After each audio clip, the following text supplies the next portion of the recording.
कल हमने जो वाला क्वेश्चन, एक क्वेश्चन जो है वो आधा छूट गया था। कल इंटरनेट चला गया था एकदम से, इसके कारण से एक क्वेश्चन आधा ही रह गया था। हाँ, एक दो क्वेश्चन जो मैंने पढ़ाया था उसकी वीडियो अपलोड कर दी थी। आई होप जो बच्चे अटेंड नहीं कर पाए थे उन्होंने देख लिया होगा। उस क्वेश्चन पे जाते हैं डायरेक्ट। ये वाला था, नहीं ये वाला नहीं था, ये वाला तो कर चुके थे।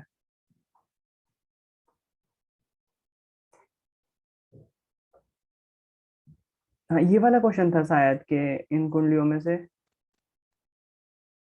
हम जो है वो सीरीज में अगर इनको लगाएंगे तो अधिकतम रहेगा और समांतर में रहेंगे तो मैक्सिमम रहेगा। नहीं यार, ये वाला तो बता दिया था मैंने।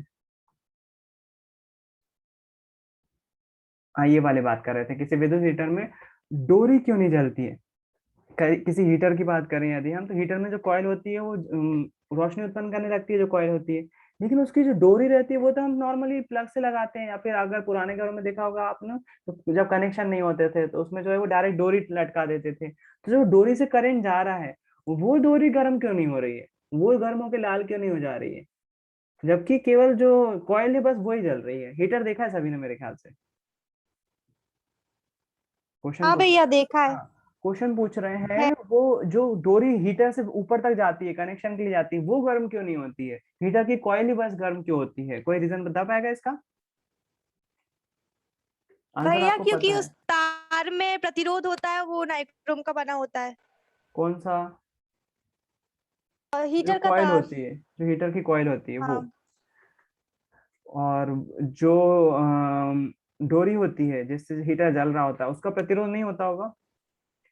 भैया कम होता है वो, जी उस हाँ, तार का प्रतिरोध ज्यादा होता है नाइक्रोम बिल्कुल का। बिल्कुल। जो नाइक्रोम का तार अगर उसमें उसमें जो यूज किया जा रहा है उस वो एक तरह से मिश्र धातु है, वो एक तरह से क्या मिश्र धातु ही है। मिश्र धातु का प्रतिरोध ज्यादा होता है, और प्रतिरोध ज्यादा होने की वजह से ही वो जो है ऊष्मा उत्पन्न करता है। जब उसमें से विद्युत धारा बहती है तो ऊष्मा उत्पन्न करता है, जबकि जो हीटर से हमने कनेक्शन दिया हुआ है जिस बार का, उसका प्रतिरोध इतना ज्यादा नहीं होता है, और वो उसमें से करंट जाता रहता है और कॉइल में जाता रहता है ना। उसको उस तार में से तो जाता रहेगा करंट, लेकिन कॉइल में जैसे इंटर करेगा तो उसको रेजिस्टेंस ज्यादा फील होगा, रेजिस्टेंस ज्यादा झेलना पड़ेगा, जिसके कारण से क्या होता है, वो उत्तप्त हो जाता है। उत्तप्त हो जाता है मतलब रेड हो जाता है, वो उत्तप्त मतलब गर्म हो जाता है ना।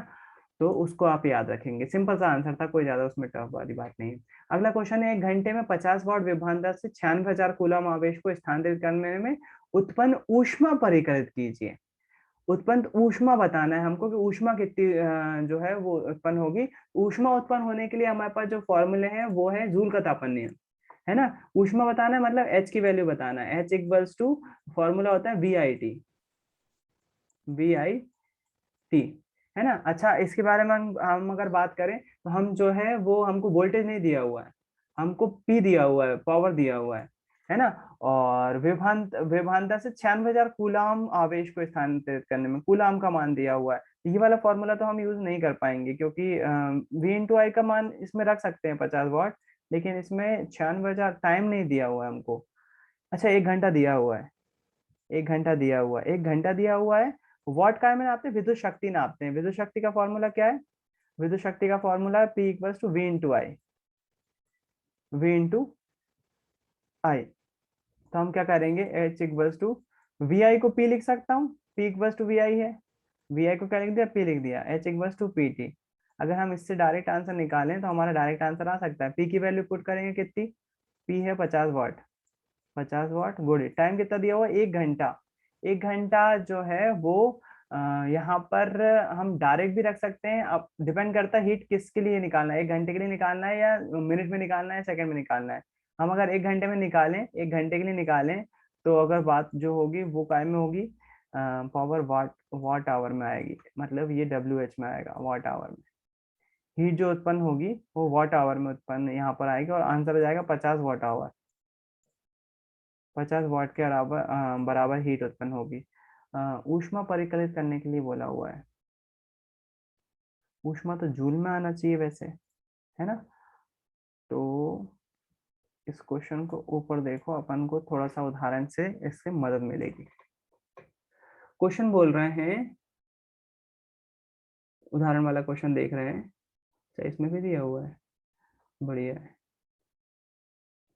यहाँ पर दिया हुआ है उदाहरण वाला क्वेश्चन एक बार देखते हैं, इसकी मदद से हम जो है वो अपना अभ्यास वाला क्वेश्चन, मतलब इसके बाद वाला क्वेश्चन सॉल्व करें। किसी 4 ओम प्रतिरोधक से प्रति सेकंड 100 जूल ऊष्मा उत्पन्न हो रही है, 100 जूल ऊष्मा उत्पन्न हो रही है। प्रतिरोधक के सिरों के मध्य विभवांतर ज्ञात करना है। फॉर्मूला उन्होंने लगाया हुआ I equals to under root में H upon R T, H upon R T. ये कैसा लगाया हुआ फॉर्मूला, यहाँ से लगाया हुआ, H equals to I square R T होता था, जूल का तापन नियम यही होता था, आई का वर्ग आर इंटू टी, ये जूल का तापन नियम होता था, है ना। इन्होंने क्या करा है, इसमें आई की वैल्यू निकाली है, आई की वैल्यू निकाली तो आर टी कहाँ चला गया, एच के नीचे चला गया, इस साइड ले आया इसको। जब इसको इसको इस साइड ले आया तो एच अपन आर टी हो गया, H upon R T equals to I square, I square. अब आई स्क्वायर इधर से स्क्वायर हटाना है तो क्या होगा, यहाँ पर रूट चढ़ जाएगा, तो आई की वैल्यू हो जाएगी आई इक्वल्स टू अंडर रूट में एच अपॉन आर टी। मेरे ख्याल से ये फॉर्मूला निकालना आया होगा, कुछ भी नहीं है इसमें, बस स्क्वायर को जो है वो इधर ट्रांसफर कर दिया तो इस साइड रूट चढ़ गया है, ऐसा होता है ना। तो इसको याद रखेंगे सभी लोग, आई का फॉर्मूला ये, तो आई का फॉर्म उन्होंने बोला था करंट का ही मान निकालना है। अच्छा, विभवांतर ज्ञात करना था, उन्होंने पहले करंट फाइंड किया, करंट की वैल्यू जो है वो ओम के नियम में रख दी और वी की वैल्यू फाइंड कर ली, है ना। तो हम इसी इसी इसी चीज का यूज करके जो है हमसे जो है वो अगले क्वेश्चन में जो पूछा हुआ है वो हीट पूछी हुई है, ऊष्मा पूछी हुई है, इसी का यूज करके जो है वो हम पहले आर निकालेंगे, आर के बाद जो है वो हम इसमें वैल्यू पुट करेंगे। तो यहाँ पर आई का मान पहले निकाला उन्होंने जूल के तापन नियम से, आई की वैल्यू जो है ओम के नियम में पुट कर दी, वी की वैल्यू आ गई साफ साफ। इसी फॉर्मूले का यूज जो है वो हम भी कर सकते हैं, कैसे करेंगे देखते हैं। H equal to I square R T को जो है वो हम कूलम में कैसे लिख सकते हैं, देखते हैं, कोशिश करते हैं। वैसे तो 50 आंसर सही होना चाहिए, लेकिन एक बार फिर से देखते हैं। यहाँ पर जो हमको क्या क्या गिवन है, हमको टाइम गिवन है, टाइम कितना गिवन है, इन्होंने टाइम कैसे यूज किया है, ऊपर ऊपर इन्होंने टाइम को सेकंड में यूज किया हुआ है, हमको भी सेकंड में यूज करना चाहिए फिर। टी इक्वल्स टू 1 घंटा दिया हुआ है, 1 घंटे में कितने सेकंड होते हैं, 60, सॉरी सॉरी सॉरी, 1 घंटे में 360, सेकंड 360 भैया, नहीं भैया 3600। हाँ, 3600 सेकंड होते हैं 1 घंटे में, है ना। टाइम दिया हुआ है हमको, उसके बाद दिया हुआ है पावर, पावर मतलब शक्ति दी हुई है हमको 50 वाट। इसको यार बुक पे सॉल्व ना करके, क्योंकि वाइटनेस ज्यादा दिखती है इसमें, मैं पेंट स्क्रीन पे ले आता हूँ इसको।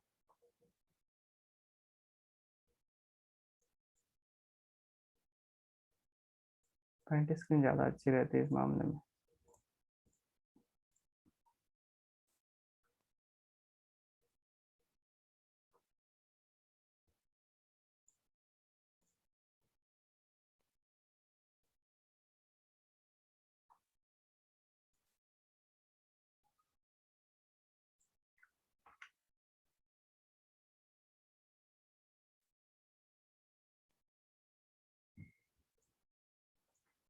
क्या क्या गिवन है हमको, हमको गिवन है पहला तो टाइम गिवन है, टाइम इक्वल टू कितना दिया, 1 घंटे यानी कि 3600 सेकंड।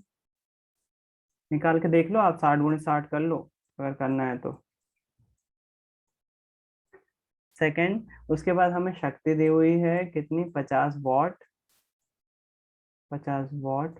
उसके बाद हमको कूलाम दिया हुआ है, कूलाम की वैल्यू कितनी हुई है, 96,000, 96,000, 96,000 कूलाम दिए हुए हैं। हमसे पूछा क्या है, हमसे पूछा ऊष्मा परिकलित करो, एच की वैल्यू फाइंड करो। एच इक्वल्स टू होता है आई स्क्वायर आर टी, आई स्क्वायर आर टी। क्या एच का एक ही फॉर्मूला होता है, क्या एच का एक ही फॉर्मूला होता है,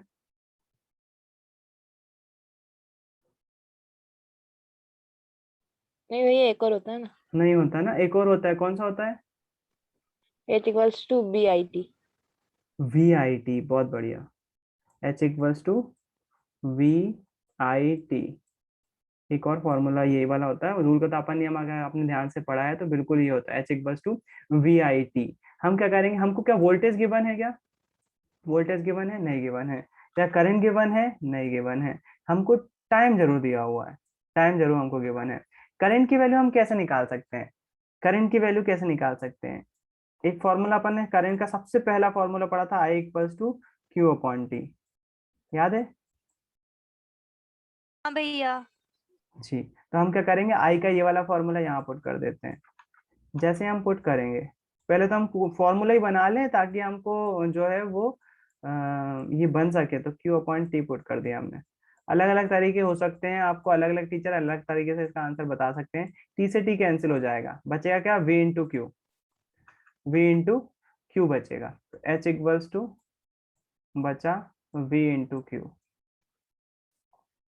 अब वी हमको फिर से नहीं दिया हुआ है यार, क्यू तो दिया हुआ है, वी हमको नहीं दिया हुआ है। तो हम यहाँ पर क्या करें, या फिर देखो यहाँ पर सबसे अच्छा तरीका मालूम वही होगा जो अभी मैंने बताया था आपको, वी आई की वैल्यू रख दो। इसकी मदद से हमको वी निकालना पड़ेगा, पी की मदद से हमको वी निकालना पड़ेगा। पी का फॉर्मूला होता है P equals to V into I, V into I. तो आप मेरे ख्याल से तो सबसे अच्छा तरीका यही होगा, इसमें आई की वैल्यू ना रखकर, आई की वैल्यू ना रखकर इसको पूरा पी लिख दो, पी इंटू टी कर दो। सबसे अच्छा तरीका वही होगा, वही करते हैं अपन, है ना। इसको बड़ा ना करते हुए अपन लॉजिकली सोचते हैं, और इसको जो है इतना बड़ा ना करते हुए डायरेक्ट पी का मान रख देते हैं। एच का फॉर्मूला आपको पता है, दो फॉर्मूले होते हैं, आई स्क्वायर आर टी और एक H equal to V I T, Joule के तापमान नियम में देखे थे। इसमें हमको आर नहीं दिया हुआ है तो हम इस फॉर्मूले का यूज नहीं कर सकते, इसलिए ये वाला फॉर्मूला यूज नहीं करेंगे, हम दूसरा वाला फॉर्मूला यूज करेंगे। इसमें वी आई दिया हुआ है ना, वी आई और टी। तो वी आई हमको यहाँ पर क्वेश्चन में दिया ही नहीं हुआ है वी आई, लेकिन ये दिया हुआ है पी, जिसका फॉर्मूले के अनुसार शक्ति बराबर से होता है वोल्ट विभवांतर गुणित करंट, वी इंटू आई, है ना। तो हम क्या करें, वी आई की जगह इसकी जगह पी रख दूं, बात बात वही हो जाएगी। तो मैं क्या करूंगा, एच इक्वल्स टू लिख दूंगा पी टी। हाँ, अब पी जरूर दिया हुआ है हमको, पी कितना दिया हुआ है 50, पी की वैल्यू पुट कर दो, पी की वैल्यू 50 पुट कर दो। टाइम कितना दिया हुआ है 3600, मल्टीप्लाई करोगे कितना आएगा, 5 का 1,80,000। मल्टीप्लाई करोगे, 5 छक्का 30 की 0, हासिल की 3, 5 दिया 15 और 3 18, 180। तो ये 5 का मल्टीप्लाई करने पर आ गया, और 3 जीरो लगे हुए एक हैं तो। लाख अस्सी हजार हाँ जी बिल्कुल सही है, 3 जीरो यहाँ पर लगा देंगे हम, 1,80,000 जूल हो जाएगा। हीट कितनी उत्पन्न होगी, 1,80,000 जूल। एक बार चेक कर लो कि कॉपी में, किसी के पास कॉपी हो तो। ये सही अरे वाह यार, भैया, रखे सही ही है। वो घूम रहे हो, बहुत बढ़िया। चलो अच्छा, कोई दिक्कत नहीं बेटा, कॉपी रख सकते हो आप। सिंपल सा क्वेश्चन था, बस इस यही घुमा हुआ था, 50 वॉट दिया हुआ था, जबकि क्वेश्चन में H equal to V I T होता है, और वी आई का मतलब हम समझते हैं पावर होता है, उसको हम पी से रिप्लेस कर देंगे, और वही किया हमने। अगला क्वेश्चन सॉल्व करते हैं, थोड़ा सा इंटरेस्टिंग है, इजी है, बहुत इजी है। ऊष्मा परिकलित करना है फिर से। ऊष्मा का फॉर्मूला फिर से आपको पता है, दो होते हैं, H equals to I square R T, या फिर H equals to V I T. पहले क्वेश्चन ले आते हैं, क्वेश्चन आ गया है ये आपके सामने, है ना। अब क्या क्या दिया हुआ है उस पर फोकस कर लेते हैं, और क्या निकालना है उस पर फोकस कर लेते हैं। यहाँ पर हमको दिया हुआ पहली चीज दी हुई 20 ओम। ओम में क्या नापते हैं हम, resistance, registration, sorry resistance, resistance, resistance. 20 ओम का कोई सॉरी भैया, विद्युत स्त्री 5 एम्पियर, एम्पियर में क्या नापते हैं, इलेक्ट्रिसिटी, करंट। जैसे करंट, सॉरी हमेशा करंट भी। हाँ करंट। इलेक्ट्रिसिटी तो विद्युत होता है, विद्युत धारा, इलेक्ट्रिक करंट बोल सकते हो आप, है ना। तो करंट भैया नापते हैं हर बार 5 भूल एम्पियर में। जाती हूँ। हाँ, हर बार भूल जाते हो आप, गलती कर रहे हो, उसको सुधारो। 30 सेकंड में उत्पन्न ऊष्मा, 30 सेकंड में क्या नापते हैं, टाइम। जी हाँ टाइम। तो टी इक्वल्स टू दिया हुआ है 30 सेकंड। अब थोड़ा एक बार क्वेश्चन भी पढ़ लें अपन, बिना क्वेश्चन पढ़े अपन ने डिटेल निकाल ली। 20 ओम प्रतिरोध की कोई विद्युत स्त्री 5 एम्पीयर विद्युत धारा लेती है, 30 सेकंड में उत्पन्न ऊष्मा परिकलित करो। कितना स्टैंडर्ड क्वेश्चन है। अभी तक आपने घर में कोशिश करी कि हम प्रेस में कितनी ऊष्मा उत्पन्न हो रही है वो जूल में निकालने की कोशिश करें, ये क्वेश्चन आपको सिखा देता है ना। बोरा 20 ओम की आपकी स्त्री है, आप जो वो स्त्री जो है वो 5 एम्पीयर करंट ले रही है, 30 सेकंड तक चलाई जा रही है। तो बताओ कितनी ऊष्मा परिकलित हुई, ऊष्मा परिकलित करो, कितनी ऊष्मा उत्पन्न हुई, एच इक्वल्स टू फाइंड करना है। एच के लिए हमारे पास फॉर्मूला आसानी से यहाँ पर मौजूद है, आई स्क्वायर आर टी, आई स्क्वायर आर टी। हम ये वाले फॉर्मूले में देखते हैं कौन कौन सी चीज दी हुई है हमको। क्या हमें आई दिया हुआ है, जी हाँ दिया हुआ है। क्या हमें आर दिया हुआ है, जी हाँ दिया हुआ है। क्या हमें टी दिया हुआ है, बिल्कुल दिया हुआ है। तीनों चीज दी हुई है, हम इसी फॉर्मूले का यूज कर आसानी से हीट निकाल सकते हैं। आप लोग बता सकते हो कितना आएगा मान, कॉपी रखे हुए होगे, चैट में लिखो आंसर। 5 का स्क्वायर इंटू आर दिया हुआ है 20 ओम, इंटू समय दिया हुआ है 30 सेकेंड। बताओ कितना आएगा। बहुत बढ़िया यार, आंसर आ भी गया। बहुत अच्छे।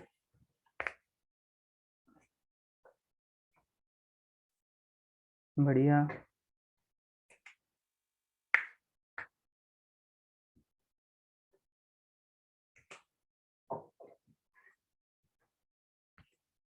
बढ़िया।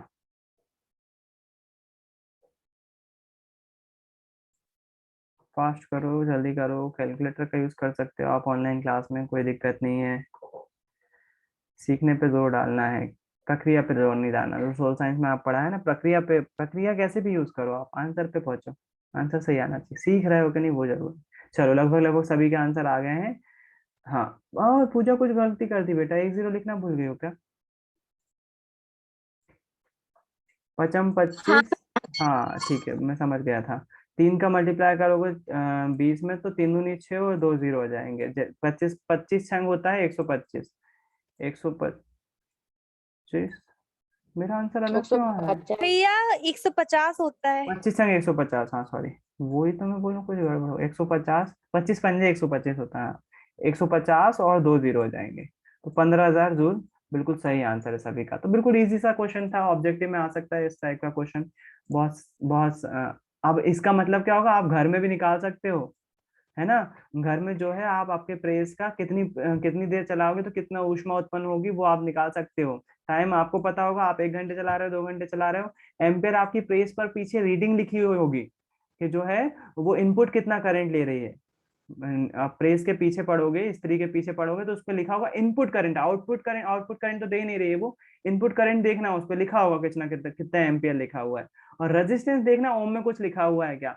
नॉर्मली नहीं लिखा रहता है रेजिस्टेंस, लेकिन कुछ लोगों की प्रेस में मिल जाएगा, है ना। कई बार 20 ओम को ऐसा भी लिखा होगा, जैसे 20 नहीं होगा, अलग अलग वैल्यू हो सकती है सबकी प्रेस में। 20 ओम ऐसा भी लिखा जाता है। तो आप लोग किसी के घर के आसपास अभी मतलब आपने आपके घर में किसी के यहाँ प्रेस रखी हुई है, या किसी के बगल में आसपास इस्त्री? चालू ना हो, गर्म मत पकड़ लेना।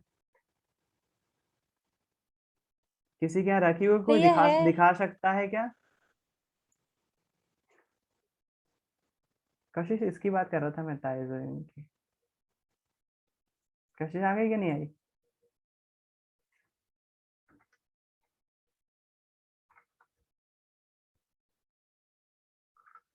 कोई दिखा सकता है क्या? हाँ ना बोल दो यार। हाँ भैया। तो वीडियो ऑन कर ले बेटा।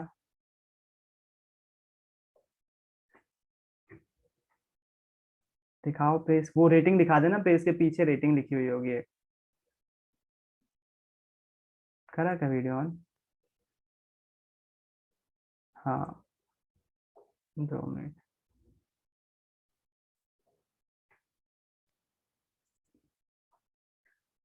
इस पे पीछे रेटिंग वगैरह लिखी है क्या चेतन?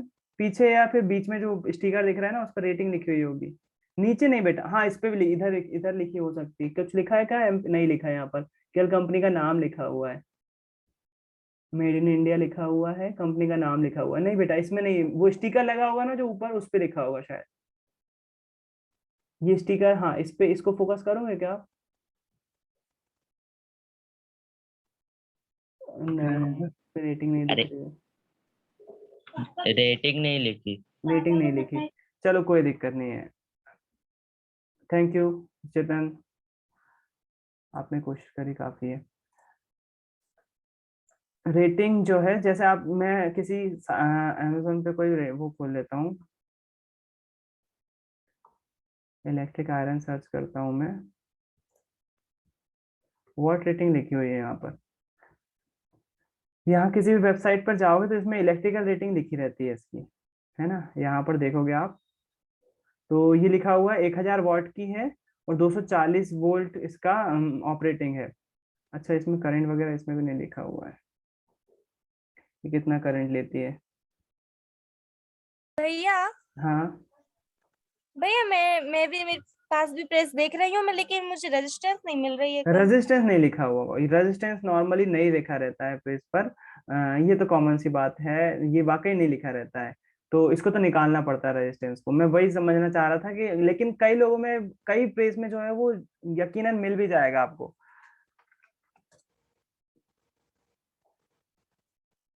अगर हो सकता है इसमें इमेज वगैरह लिखी हुई होगी तो। न्यूमेरिकल जरूर मिल गए हैं यहाँ पर, लेकिन वो कोई ने फोटो नहीं डाली हुई है। खैर जाने दो, कोई दिक्कत नहीं है। अपन मेन चीज आपको समझ में आ गई। अगर आपको प्रेस का रेजिस्टेंस पता होगा तो आप जो है वो निकाल सकते हो। क्या बिना रेजिस्टेंस के भी निकाल सकते हो? बिना रेजिस्टेंस के आप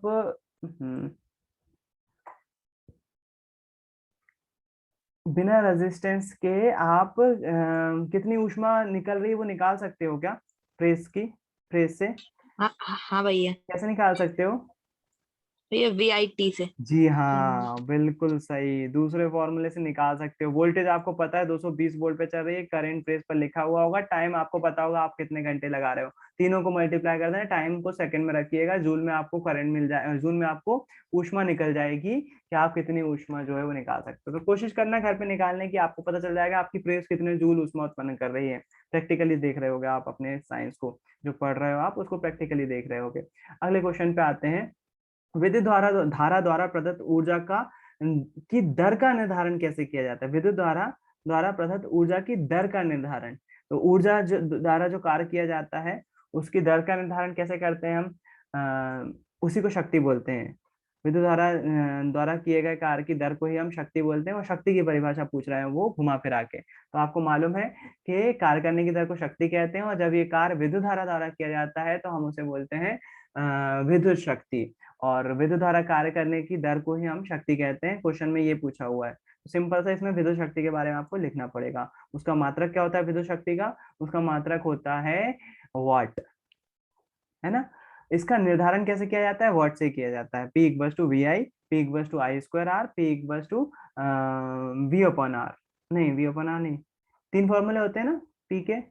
V equals to P equals to V I square R, V square upon R. ये तीन फॉर्मूले होते हैं जो कि पहले ऑब्जेक्टिव मिलेगा आपको। तो सिंपल सा क्वेश्चन था। कोई विद्युत मोटर 200, हाँ ये वाला क्वेश्चन सॉल्व करते हैं, ये भी प्रैक्टिकल है। हमारे घरों में विद्युत मोटर जरूर पाई जाती है, जिसको हम टुल्लू पंप बोलते हैं, या फिर पानी खींचती है जो। टुल्लू पंप बोलते हैं आपके यहाँ? किसी के यहाँ घर में बोलते हैं टुल्लू पंप? पानी की मोटर को एक्चुअली पहले बोला जाता, टुल्लू कंपनी थी एक, और उसी के नाम इतनी ज्यादा कंपनी चल गई थी कि सब लोग टुल्लू पंप बोलने लगे थे। टुल्लू पंप और कुछ नहीं है, वो पानी की मोटर ही है।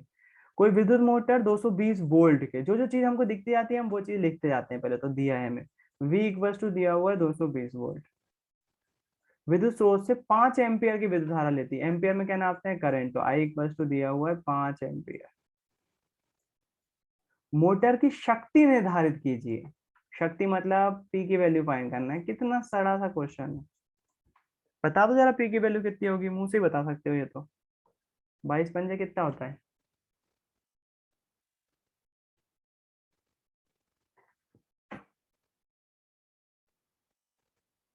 22 पंजे 1110।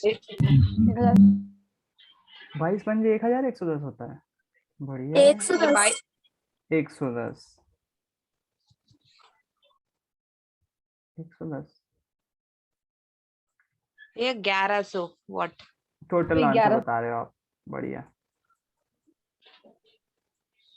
V इंटू आई करोगे तो V की वैल्यू दी हुई है 220 वोल्ट, I की वैल्यू है 5। 220 में 5 का मल्टीप्लाई करोगे तो आएगा 5 शून्य शून्य, 5 दूनी 10 की 1, 10 जीरो हासिल की 1, 5 दूनी 10 और 11, 1100 वॉट, 1100 वॉट, है ना। ये क्या आ गई? P की वैल्यू आ गई, विद्युत शक्ति। अच्छा आगे क्वेश्चन और पूछा हुआ है, 2 घंटे में मोटर द्वारा उपभोग ऊर्जा भी परिकलित कीजिए। ये चीज तो आपको निकालना आती है, ऊर्जा परिकलित करना। ऊर्जा कितनी किलोवाट आवर में भी निकाल सकते हो आप, या फिर यूनिट भी बोल सकते हो, कितनी यूनिट खर्च होगी। ये जो है वो बैकग्राउंड में यही पूछना चाह रहे हैं आपसे कि मोटर जो है वो कितनी यूनिट परिकलित करेगी, या किलोवाट आवर में कितनी उसका मान हो जाएगा। है, निकालते हैं हम 2 घंटे में। तो हमको टाइम दिया हुआ है 2 आवर्स। 2 आवर्स किलोवाट आवर के लिए हमको जो ऊर्जा उपभोग का फॉर्मूला होता है वो होता है किलोवाट आवर। ऊर्जा उपभोग इधर लिखेंगे, ऊर्जा उपभोग, ये आपको सबको पता है। यूनिट निकालना आप सभी ने सीख लिया आप तो मेरे ख्याल से। उपभोग करने के लिए क्या लिखेंगे? किलोवाट आवर में लिखेंगे। जब किलोवाट आवर में लिखेंगे तो ये कितना आया था? वॉट आया था। इसको कन्वर्ट करना पड़ेगा किलोवाट में। किलोवाट में चेंज करेंगे तो क्या हो जाएगा? 1000 से डिवाइड करना पड़ेगा। मल्टीप्लाई बाय कितने घंटे के लिए बोल रहे हैं? 2 घंटे के लिए, तो 2 आवर का मल्टीप्लाई कर देंगे। ये क्या आ जाएगा? किलोवाट आवर में रीडिंग आ जाएगी। सॉल्व करते हैं, 2 जीरो से 2 जीरो कैंसिल हो जाएंगे, 11 दूनी 22/10 22/10 यानी कि डिवाइड करेंगे तो 2.2 kilowatt hour, kilowatt hour, मतलब 2.2 यूनिट खर्च हो जाएंगी आपकी 2 घंटे में अगर वो मोटर चलती है तो, जो कि वॉट रेटिंग किसकी है जितनी, उसकी वॉट रेटिंग जो है वो 1100 वॉट है ना। क्या आप मुझे ये बता सकते हो कि आपके घर में जो मोटर रखी हुई, सभी के घर में मोटर होगी पानी की, हाँ पानी की भैया। मोटर होगी।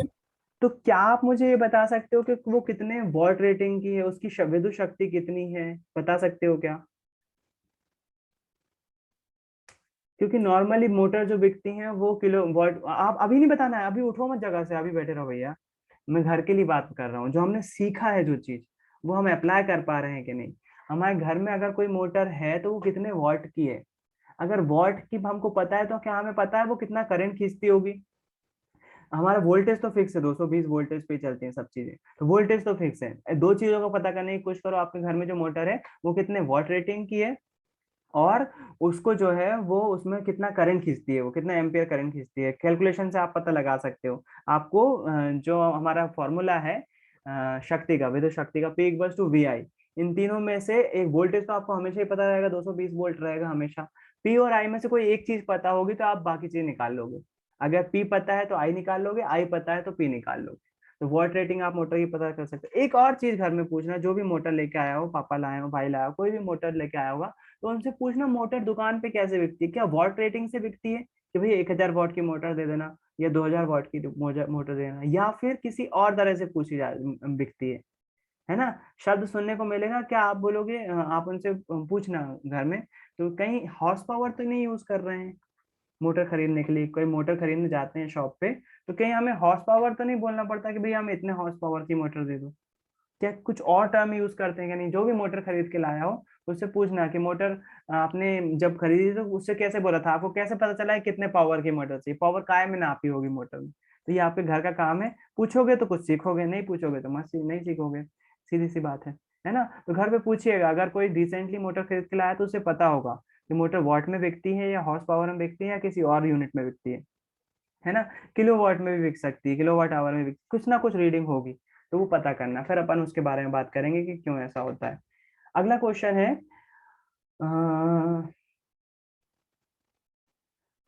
ये वाला थोड़ा सा हमको सॉल्व करना पड़ेगा, इसको कॉपी कर लेते हैं। अभ्यास का क्वेश्चन आ गया है, जो है ये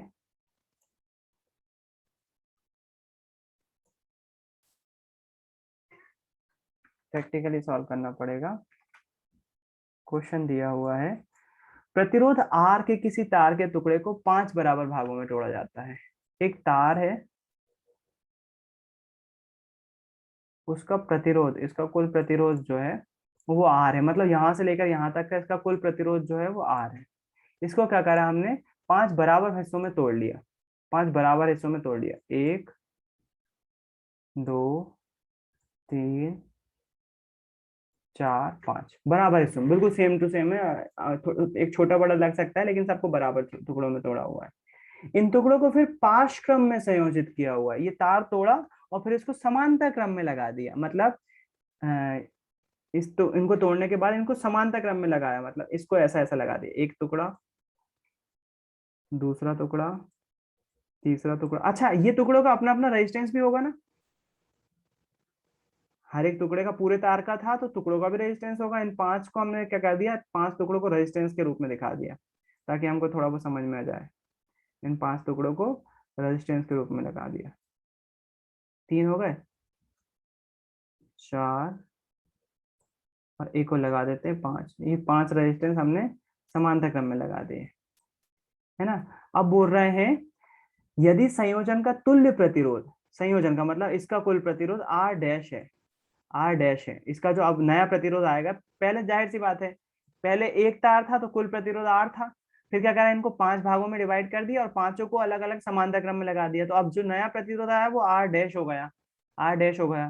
तो बोल रहे हैं, तो आपको क्या बताना है, R बटे R डैश का अनुपात बताना है, मतलब आपको R की वैल्यू कुछ पता होगी उसका, और इसका मान कितना होगा, मतलब R बटे R डैश करना है, आपको इसका मान बताना है ये कितना होगा। तो मतलब आपको आर का मान निकालना है, आर डैश का मान निकालना है, आर के मान में आर डैश का मान का डिवाइड कर दोगे तो आपका जो आंसर आएगा वो बताना है।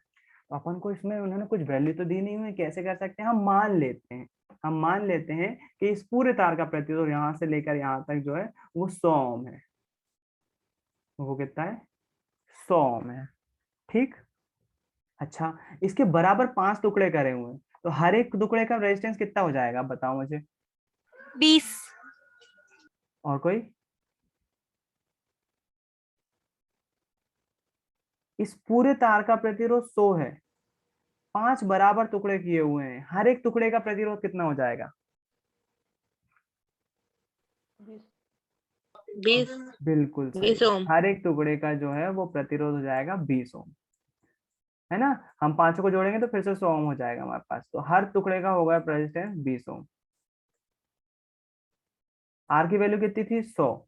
आपने आर को 5 भागों में डिवाइड कर दिया तो 20-20 ओम के 5 रेजिस्टेंस हो गए, और उनको क्या करा आपने, समांतर श्रेणी में लगा दिया, 20 20 20 20 20 समांतर क्रम में लगा दिया।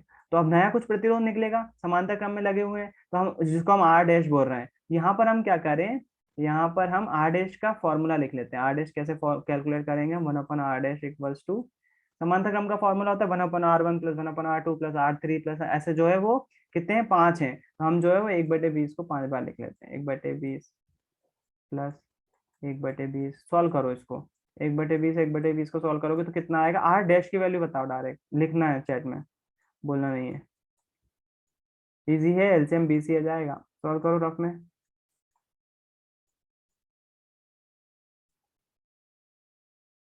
आई होप भैया कॉपी 5 से बटे ना लिख रहे हो, बोलना नहीं है बेटा।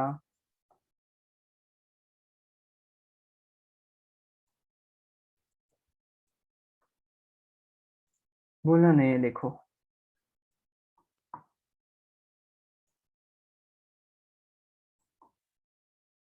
हमारे पास ये आ गई आर डैश की वैल्यू 1/4, 1/4, आर डैश की नहीं आई, 1/r डैश की आई है, आर डैश की वैल्यू कितनी हो जाएगी, 4 ओम आ गई। हमसे क्या आर डैश पूछा हुआ था, नहीं। हमसे क्या आर पूछा हुआ था, नहीं। हमसे पूछा हुआ था r/r डैश का अनुपात बताओ, तो r/r डैश का अनुपात बता दो भैया, r/r डैश का अनुपात बता दो। r कितना लिया था हमने, 100, r डैश कितना आया, 4, 2 से काट दें, 2 से क्या काट दें, 4 से ही कट जाएगा, 4 एकम 4, 4 दूनी 8, बचा 2, तो 4 पंजे 20, तो जो अनुपात आएगा वो आएगा 25/1 का अनुपात। 25/1 को 25 लिख सकते हैं, हाँ। जी हाँ बिल्कुल लिख सकते हैं। तो हमारा आंसर क्या हो जाएगा, 25, जो कि हमारा चौथा आंसर।